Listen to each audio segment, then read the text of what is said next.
Welcome to Mission Driven, the show where we dive into the wild, wonderful, and sometimes downright messy journey of following your God-given calling.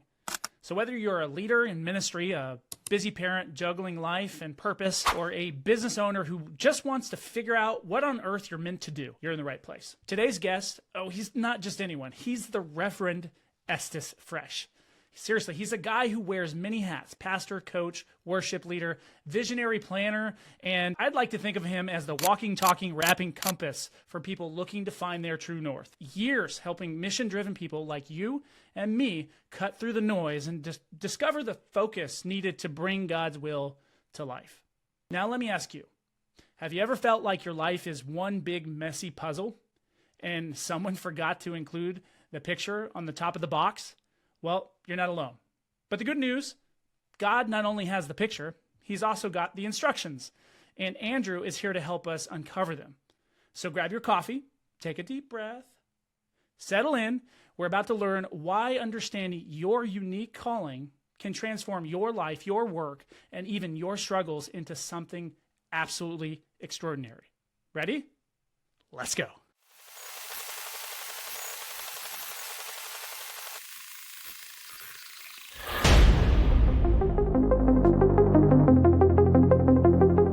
Building empires at the cost of our families, identities, or even our souls? Welcome to Mission Driven, where we believe your purpose is bigger than your productivity.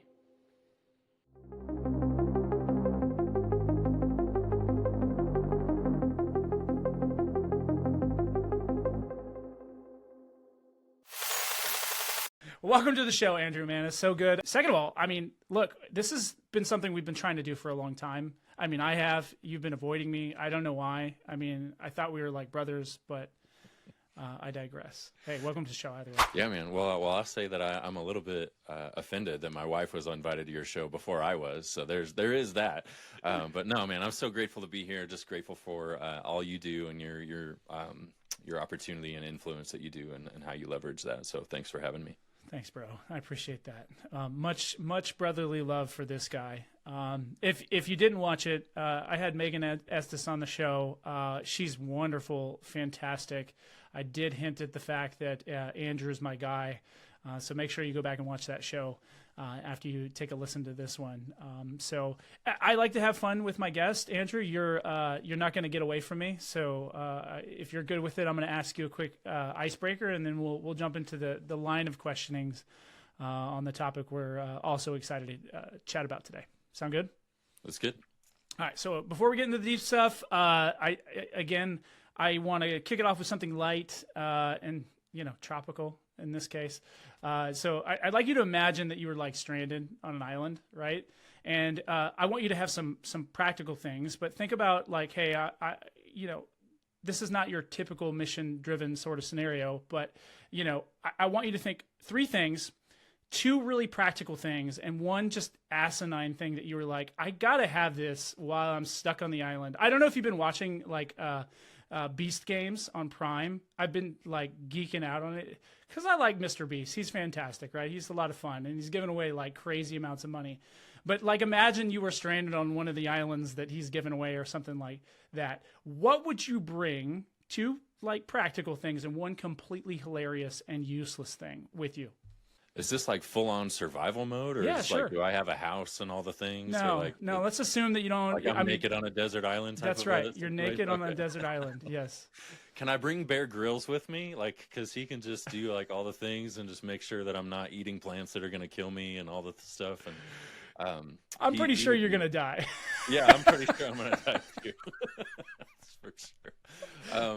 Man, let's see. Like I have I go hunting. I grew up in Colorado, so it would be good to have probably a gun, something to kill something to eat. And then, goodness, man, probably, I don't know, if like a big Swiss Army knife with all sorts of different like tools or different things, just to be able to cut down or different thing, build a shelter and whatnot, and all the things. So that might be cheating if that's more than one item. Then no, I'll count it. I'll count it. I'll count it. So if I got Bear Grylls and a gun and a Swiss Army knife, no, the asinine thing, is that what you called it? Yes. Let's see.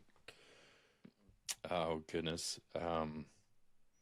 I mean, it's not like completely hilarious, but I mean, like having a guitar or some kind of music, like that would be great. But you know, my kids just got a VR for Christmas, and that's kind of fun. So that'd be just like a completely asinine, useless item just to escape my reality and pretend that I'm actually with other people. So, What if you only got one charge with it? oh, bro, Because where are you going to plug that it would in? be Seriously. see that would make it asinine, right? Yeah. So it's like, oh, I brought this thing to have, and oh, now I can't use it. So Yeah, don't be that guy.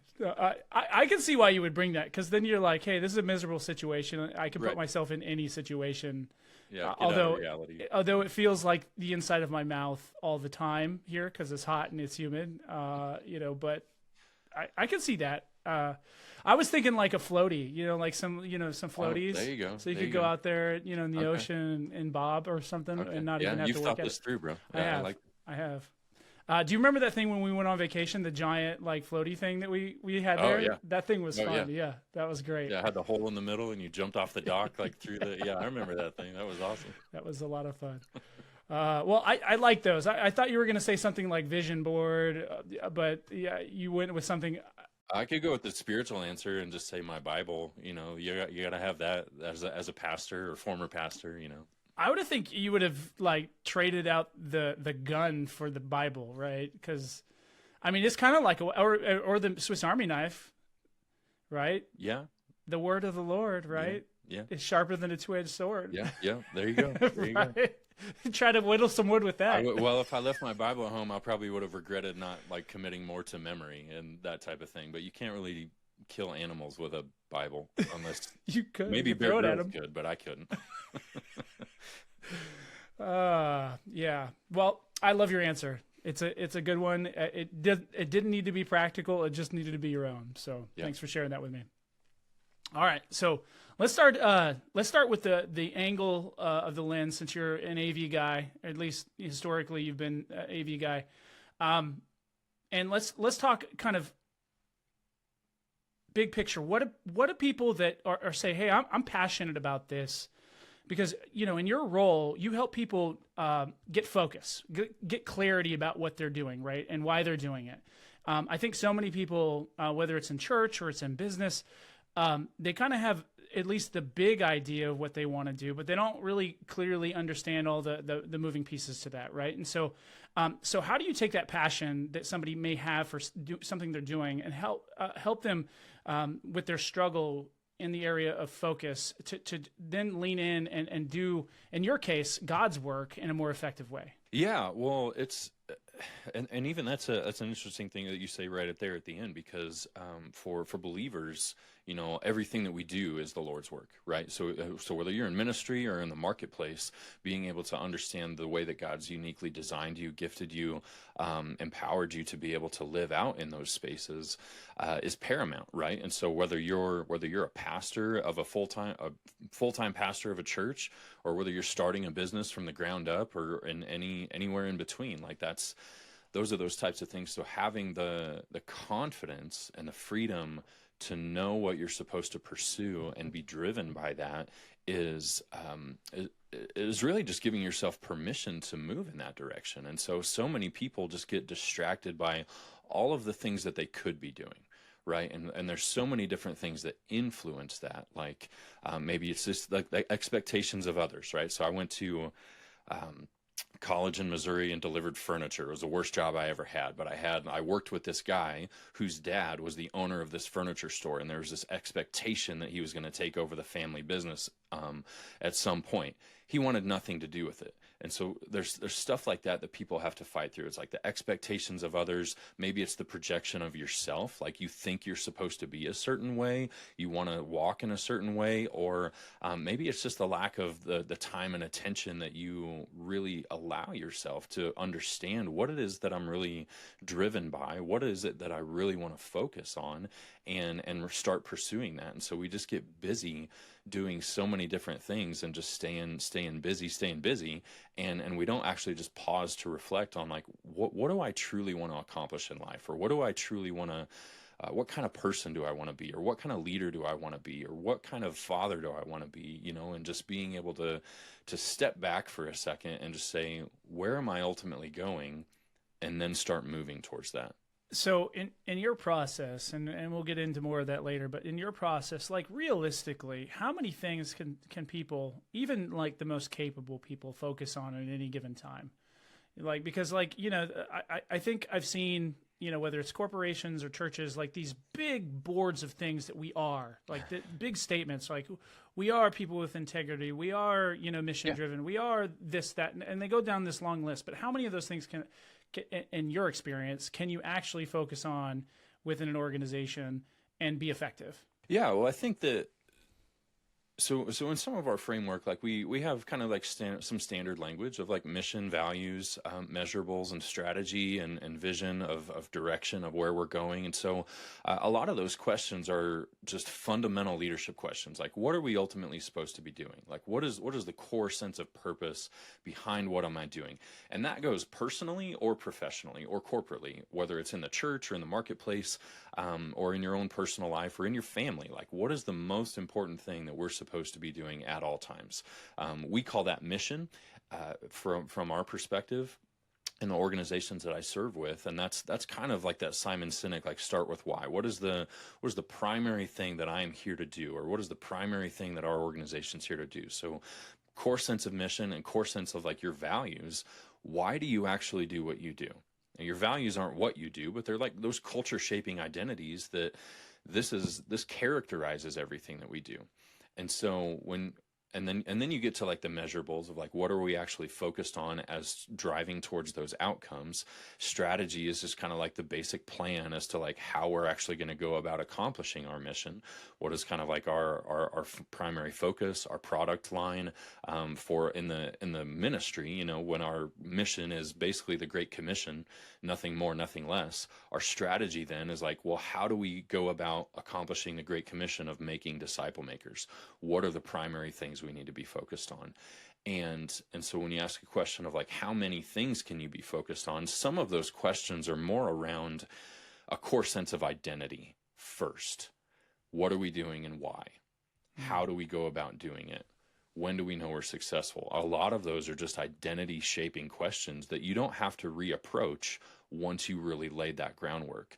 But once you start putting together like a visionary plan of like, this is where we're going and this is how we get there, then you kind of get into those basic leadership questions and discernment, like a Jim Collins would say. Like, if you focus on more than, I forget the exact number, like 3 or 4 things in a given year, you have no priorities. Like, if you have more than like 5 priorities, you have no priorities.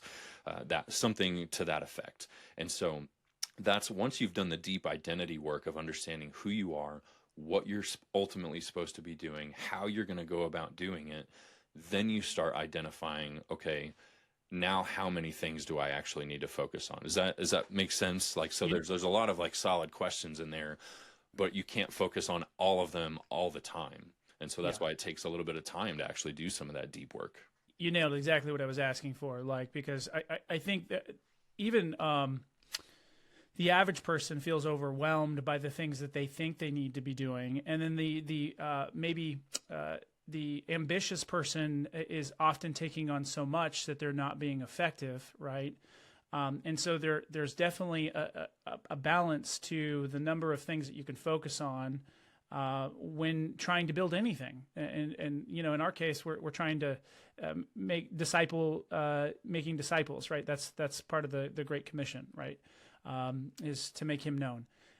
In business, I think there's a lot of commonality to what you see in an effective church, right? Is like, hey, how do we rally people around this purpose that we all have? We know what it is, right? In a way that helps us accomplish what we're trying to accomplish. And so I'm curious if you were to contrast some things, maybe between the work that you've done in churches and faith organizations, and maybe with some of the business groups that you've spoken with over the past, and some of those would be Christ followers as well. Like, what is it that you find that maybe differentiates your approach there? Yeah, no, that's a great question, and to be honest, it's not that different, other than in ministry, has from our perspective just the eternal value. Right. The hardest thing that I have to try and convince people in like an organizational leadership mindset in ministry is really kind of a paradigm shift back towards actual disciple making, where for years our biggest strategy in evangelism has been come to church, come to church, come to church, and then let the pastor on stage do the evangelizing, actually, and just like preaching and all of the things, rather than mobilizing the people to do the work of ministry. And a lot of times for pastors, like we intellectually, let's just kind of say something like that. Well, like, absolutely, yeah. Ephesians 4, like, mobilize, equip the church to do equip the saints to do the work of ministry. Like, that's what we're all about. But when you look practically at how they go about doing their ministry, all of it is designed specifically towards having the professionals do the ministry. And a lot of ministry design is not moving towards what they say is most important. And so that's kind of like in the ministry world, what I help people break down and just say like, okay, if you say this is really important to you, what you do should really matter towards that, right? And it's the exact same thing in business. Like, if you say certain things are really important to you, and that's why I love, just like all the TED Talks, the bazillion TED Talks out there about living and acting out your values as an organization. It's like, if you say something is important to you and you really want to be able to move in a certain area, you have to stay true to those values. And the things that you put up with and the things that you overlook will often just detract from the culture that you're trying to shape, right? It's that Edgar Sheen, like organizational culture type of content, like all of the organizational cultural artifacts. Like, if you're not staying true to who you are, what you're ultimately supposed to be doing, you're not going to, like, fundamentally, you won't accomplish the vision that you've set out to accomplish because you're not staying true to what that is. And so there is some divergence there between, ministry and the marketplace, but from the most part, getting back to the core of like what you're ultimately supposed to be doing and being driven by purpose and moving towards that should drastically affect all of the steps that you're taking to move in any given direction. So would you prioritize, from your perspective, somebody who is like, hey, I'm doing a lot of stuff, like I'm getting a lot done, but maybe it seems frenetic at times, that it doesn't really look like there's a lot of productivity or fruit, we might call it, in this example. Like, where would you reset them? What would you start with if you were coaching me, saying like, hey, Troy, you got so many things going on, you're not doing any of them well, right? For sure. Yeah, I think, part of it is just evaluation. Right. But part of it is just to, I think I shared this quote with you at some point, but it's just a newer concept for me, where it was just like a great way of saying things, like where oftentimes we just say like, don't just stand there, do something, right? Mm-hmm. And so we want to be moving. If you're a driven leader, like, you want to be moving in some kind of a direction, and it's often really difficult to just pause and rethink all of what you're doing. So don't just stand there, do something. That mentality oftentimes is reversed in a coaching and a consulting type of a mindset, where it's just we would come in and just say, don't just do something, stand there and rethink, like, what are you ultimately trying to accomplish, and where are you trying to go? Like, where do you feel like God is leading you? Like, what are some of those things? Where do you see yourself? And it's that horrible question, like, where do you see yourself in 10 years? Like, I don't freaking know. Like, it's just somewhere in the future, maybe still alive. Hopefully not dead. I couldn't really tell you, but just really, it is that type of a thing. Like, where do you feel like you're leading yourself, or where do you feel like you're going in the next however many years? And do you feel like the activity that you're doing right now is actually going to move you towards that? If not, maybe we need to say no to some things. That's one of the hardest things to say.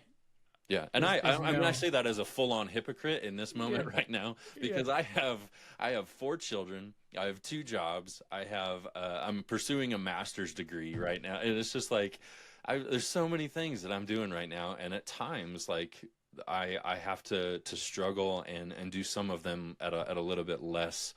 A lower level than what I would want to do them. But, just being able to just go in ebbs and flows of seasons and say like, hey, for today, I'm full on in this. For today, I'm full on in this. Today has to be a little bit of a mix, but just from season to season, making sure that we have a rhythm of understanding what we're doing. But all of it is good activity, but it is one of those things where, we just, the enemy of of great is good, right? And so we just get consumed by all the good things that we want to do.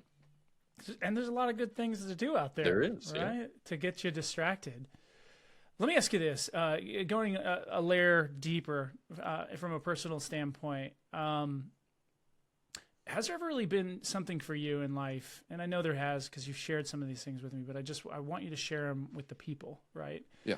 Where you felt like just completely lost, or like you've lost your focus, season in your life. And then certainly, like, how did you pull yourself back out of that? Was it somebody else that reached in and grabbed you? Or were you able to take some of the principles that you teach people and help you refocus? Yeah, I could go. There's been a number of seasons like that where it felt like that. I'll share this one where so our family moved. We've been doing ministry on the Front Range of Colorado, which is where I live in Loveland, Colorado right now. But doing ministry on the Front Range, South Denver. I was at a church in worship ministry for about 5 years almost, and then I took a worship pastor position at a church in Woodland Park outside of Colorado Springs. And then our family felt called to go plant a church in Loveland, Colorado, and so our family moved with another family up to Loveland to start a church in at the end of 2015, launched 2016.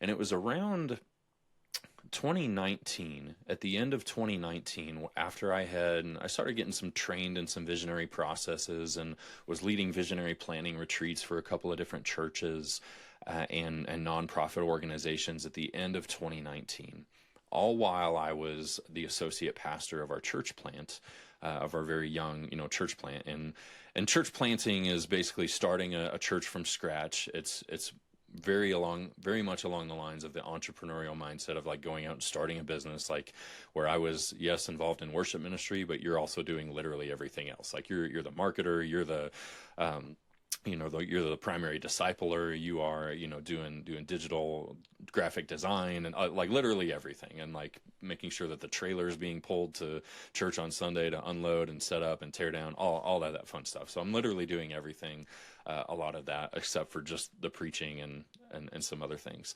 But, getting to that point, it was just feeling like a grind, and it just felt like a job at some point, and especially at the end of 2019, as some of my coaching and consulting opportunities were becoming more frequent. And I found myself really alive in those environments, and then coming back to church on Sunday feeling like I'm just doing a job. And that's never a great place to be. And so whether you're in ministry or in marketplace, like a lot of times we've had some of that feeling and just felt like I hit a wall.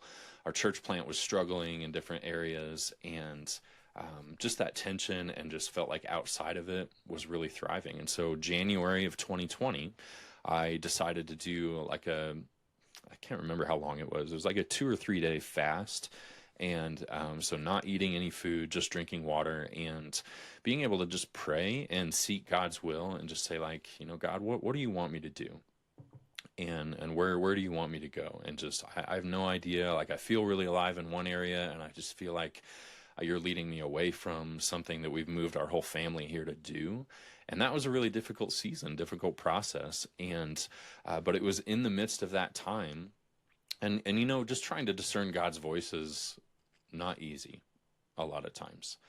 But I received 2 phone calls or 2 messages from 2 different people that I had known like years ago.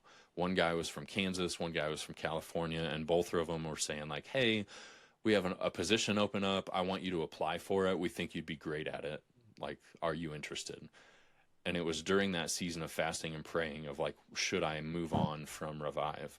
And so that was a really important time for me, just to say like, neither one of them ended up working out. I considered one of them pretty intently for a little while, but just felt like that wasn't it. But it was just that season of, man, I hit this wall, feel this tension, went back to just foundation of fasting and praying and seeking the Lord and just saying, what do you have for me? And then just having some of this, seeing those offers as more confirmation of like, yes, it's okay to move on. And that just started us in a season. We didn't land anywhere until like 6 months later, which was another whole story of just being able to wait on the Lord for something like that. Plus there was like a pandemic in there as well, and so that was always fun. Yeah. And That that did was happen, just a right? difficult season for us. And so that was one of those times for sure when I just had to step back, and just kind of that time when I felt lost and refocused and just seeking the Lord and just saying, what do you got? What do you have for me? Yeah, I remember that season for you. I remember some conversations with you, and you know, I really do think you're doing exactly what you were made to do. And so it's exciting to see this. You know, what are we? 5 years later, almost 5 years later, Yeah. from when those thoughts and those processes started, and seeing you thrive in that is pretty incredible too. So Yeah, and we always in a lot of our training we have what we identify or we call risk to go moments, where there's these defining moments in your vocation, in your occupation, like wherever you feel like when God's just says step back. And again, this doesn't happen when you're just not standing there and you're just busy doing a bunch of stuff, but when you have a season of intentional time of prayer and fasting and seeking God's will for your life, or just getting intentional coaching around like, God, what is it that you're calling me to do? And just pausing for a second, you open yourself up to risky moments and faith stretching moments to say like, God, should we move to this place? God, should I take this different job? God, should we have another child? Like, God, should we do whatever the thing might be? And we call those risk to go moments, to be able to step into your calling in a powerful and strong way. And that was that for me. what do you think kind of sustained you through that 6 months in the waiting? What I mean, obviously prayer, but like what else? I mean, you've got a great partner. I'm sure she was. Yeah. No, my wife is phenomenal. Yeah, if you get a chance to listen to her interview, please do that. But yeah, there was deep relationship, but then at the same time, God had stuff for me to do. So like I said, it was early January 2020. So I had no idea about COVID or anything like that. And I decided to have a conversation with my boss and say like, hey, I don't know what's coming next. And it was a good relationship. We had a good relationship with our pastor. And I said like, hey, I don't know what's coming next, but we feel like God's just leading us away from our church. I don't have a timeline. We want to trust you with that. And again, like this is a culture trusting conversation that a lot of people can't have, but I was able to have this conversation. I don't have a timeline for it, but I feel like God's got something next for us. But then all of a sudden there was this thing called the pandemic that happened. And like you mentioned, I'm an AV guy. And so I had to figure out all of our live streaming stuff for our church. And like we were filming all sorts of things. And so like my job description like wholly shifted, and I was like the primary person making our ministry happen, filming our pastor like speaking, but just doing all of the behind the scenes things. And so there was a season there where I was still very relevant and able to contribute in the season that I was in. And then just trusting God to see what's next, but we stayed diligent and like, doing a lot of, resume building and like all of that type of stuff as you're searching for a job, which was a weird time to search for a job during the pandemic, as like a billion other people were searching for jobs and the whole great resignation type stuff was happening. And That happened afterwards. Yeah. it was an interesting season, but yeah, just staying faithful, trusting in the Lord, because, that's just what we do. Like in our family, like it's just God's taking care of us. We've never gone hungry. We've never gone without shelter. Like, it's not going to look pretty. I'm not going to make a gazillion dollars like Troy Vermillion, but this is where God has us right now. So I'm not a gazillion. It's a kabillion. Yeah, it's still working on the kabillion. Troy Vermillion. Yeah, Vermillion. I've got the Vermillion. That's attached to my name. But so obviously you're a big advocate of kind of discovering your unique calling, right? So how does someone really uncover their calling? Like, I know you have a process. Can you just kind of give us the framework for what that looks like real quick?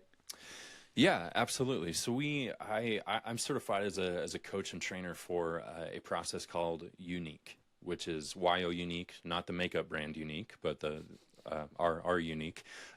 So we those get confused too often anyway. But our central thing is built around a tool called the vision frame. where it's just your mission, values, strategy, measures, but we don't call it that in the personal life frame. We call it your life call as your mission, your core sense of purpose, your life core or your core values, your life steps is kind of your strategy, which is like some of the habits that we're trying to instill in your life coming out of a season of discovery to be able to walk towards the dream and the vision that you have for your life. So those life steps is kind of your strategy. We call your life measures or your life score. When am I actually successful at living out the mission that God's given me to live out? And then the life plan is really just the vision of where are you going over the next few years. And now let's step back and just say what's most important this year. What are you focused on right now? And some of those habits to put in place. And so the unique process really just digs deep and starts with investigation, where we look back at the story of your life. We look deep into the different abilities that God has blessed you with, that you've grown and cultivated yourself.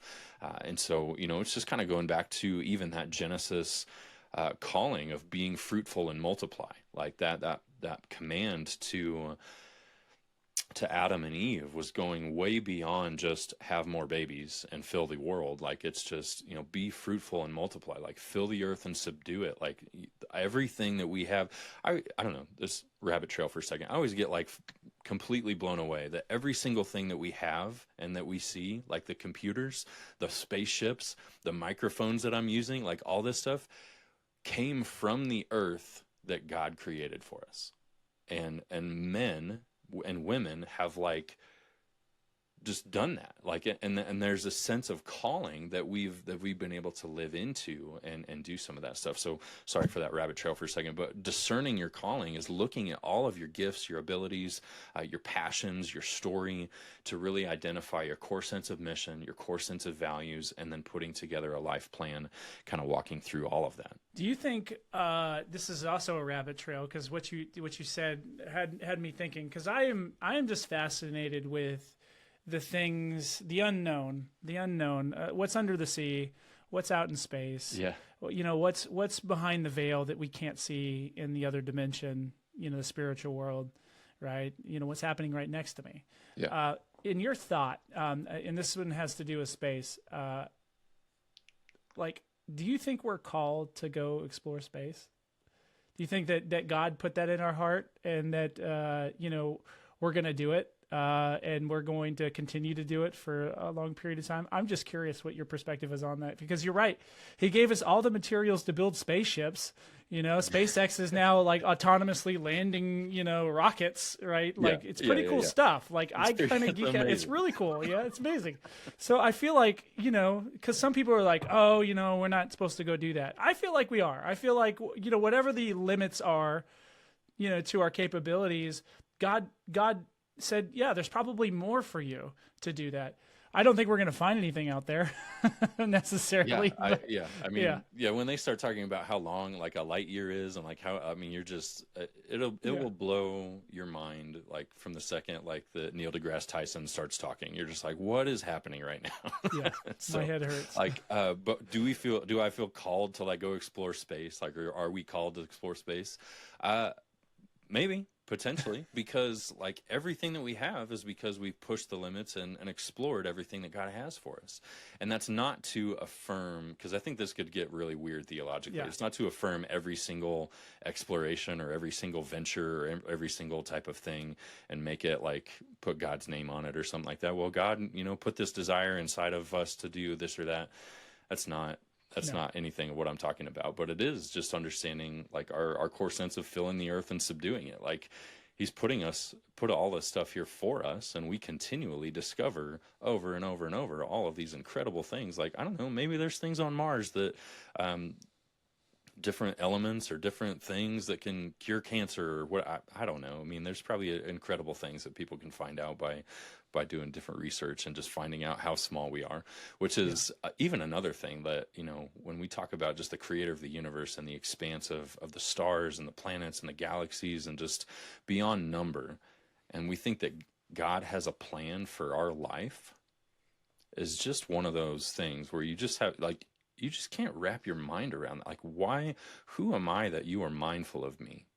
right? And just sitting in that posture for a second. And so I think that even just following in your calling and following your love of God, like, it just starts with a sense of awe and wonder, just like as we're exploring different spaces that are unknown. Well, great job to bring it back to, just grab it and snatch it and bring it back to center. Because I do. I think we have a purpose. We have a calling. And I think the good news is that, a good process like what you do today with your clients can bring you to a place where you not only understand it, you've got a really good strategy for executing it. So I guess kind of closing thoughts on this, like, what were like some aha moments that you've had to like experience with your clients? Because like, I know you've had a few of your own, but you've had some of those with your clients as well, where they're like, oh, I finally get it, or whatever. Like it clicks for them, right? Like share maybe something like that. Yeah. Let me give you a couple of them real quick. I have a good friend of mine who's his name's Caleb, and he's a worship leader, or I should say, is more of an associate pastor now at a neighboring church. And my friend Caleb was hired for this church to kind of be their worship pastor. And he was just feeling in his life that he was just kind of stuck in this role, that he was just, they hired me to lead music on Sundays. And his pastor kept speaking into him, just saying like, hey, I didn't hire you to play music. I hired you to lead people. And just trying to get that through to him of just understanding. But that's all that he had ever been in ministry, was the worship guy, was just playing music and doing all these different things. And he never was really given permission to explore his leadership outside of that sphere. And just being able to go through the unique process to kind of uncover his own passions, his own giftedness, his own abilities, and we use a lot of great like leadership tools like that. We use like the personality profiles and spiritual gifts tests and things of that nature, just to help people uncover what is God uniquely doing inside of me, and just helping them be more self-aware to some extent. But for him, it was total breakthrough, where he had this freedom to live into the life that God has uniquely designed him to live and lead. And now he's an associate pastor. He still does like worship occasionally, but he's leading a worship team of other worship leaders among this church. And like they're leading worship primarily. He still kind of oversees the tech and different things because he loves doing that, but he just doesn't always have to be that front-faced person. And so that was huge. My favorite part about that story is that, or his pastor, like, recognize this freedom, this newfound confidence and self-assurance that came from Scripture, because the unique process is wholly gospel saturated, where everything that we do about self-discovery and life planning and all of that stuff is all built on the foundation that God has a unique plan for your life. And so for him, it was powerful. His mom called me one time because she wanted to go through the process, and she's like, what did you do to my son? Because he is a completely different person because of what he just went through in Unique, and he's like raving about it, wants everybody to go through it. And it was just like, man, when your mama calls me, like I know like something's happening that's going really well. Two other real quick ones, like one gal in our church ended up being a stay-at-home mom for a long time, after she had gotten like a degree in law or counseling, or I forget exactly what it was she had a degree in, but got pregnant at the end of that and had just been a stay-at-home mom for years because of that. And so she felt like she had to put her calling or her career on hold to be a mom. And after going through the Unique process, was very foundational for her, and very affirming that no, like, you can live out your calling regardless of what you do for a job. And that's one of our primary ideas in Unique, is this is what you do no matter what you do. Your calling and your sense of purpose goes way beyond just your 9 to 5. And then the last one I'll share is a guy in the marketplace who just recently just sold his business. Super successful guy, been in financial planning for a long time, sold his business, headed into kind of his retirement years, and is just in this season of discovery of, God, what's next? I need to know, like, where do I pursue what's next? I know I've wrapped up my identity in what I do for too long, and I need to know who I am outside of that. And so that was a good opportunity for him, even just to say, what does this next season of life and ministry look like in retirement, to live on purpose? And so those are three incredible stories that I love being able to share. And I could share my own story and a few more as well, but that's enough for now. No, I think you nailed it. I think you gave some diversity to that answer, and I think there's so many people sitting in that spot right now, going through life, one foot in front of the other, but not really with any clear direction or plan. And so I would ask, for those that are maybe weary, that they're kind of wondering what's next for me, like, how would you encourage them? Yeah, I mean, at risk of over spiritualizing it, of just like finding your identity in Christ first, and finding just the hand of God in your story up until this point, is very encouraging. But even a lot of times, a lot of our burnout doesn't really happen necessarily. It doesn't really happen because of the amount of work that we're doing. It's the type of work that we usually are doing. And whether it's like the working genius type of model or different personality type of assessments, where if you're continually straining yourself in a place that is not in line with your gifts and abilities, like, you're going to feel exhausted at the end of the day. And there's so many times to be able to just step out in faith and just have a risk to go moment and just say, like, hey, I might be burnt out right now because I'm not in a place where God's actually called me to be. And I've just been trying to do this on my own, trying to push it too hard, trying to push it too fast. And I need to just figure out what is God uniquely doing in my life. It reminds me of a statement that a friend of ours likes to say, and this has more to do with just being in a dark place. But like, she says this, like, there's always a way home. Like, wherever you're at, there's always a way home. And I think this is something you could apply to, like, wherever you're starting, there's always a way forward, right? There's always a way forward. And I love that, man. I love the stories. I love what you shared today.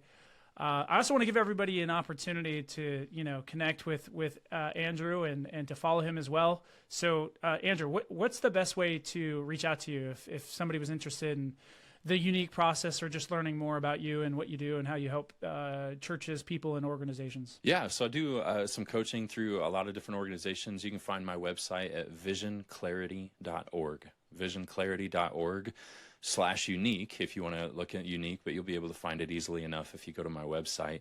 And whether it's life planning, team coaching, even executive level coaching, of just trying to figure out next steps and just discerning what God's really just designed you to do and what you're capable of doing. Love to be able to serve believers in the marketplace, nonprofits, church leaders, anything like that in a number of different ways. Yeah. And he's an incredible person and coach, as you can already tell and see. So thanks for coming on the show, my man. And for those of you that were listening today, I'm just grateful that you're here. I'm thankful that you're going to share this with a friend. You're going to make sure you like and subscribe. I pray that, these are encouraging to you. I know that we've taken a little bit of a shift from what the tech to mission driven, primarily because I am taking an active step and shift in the way that I look at the way I do things. So I want to say thank you for being here. Thank you for listening to us today. I think God's got a plan in your life and you've got a calling. So I hope that you can focus that attention as your secret weapon and have a great day. Thanks for listening.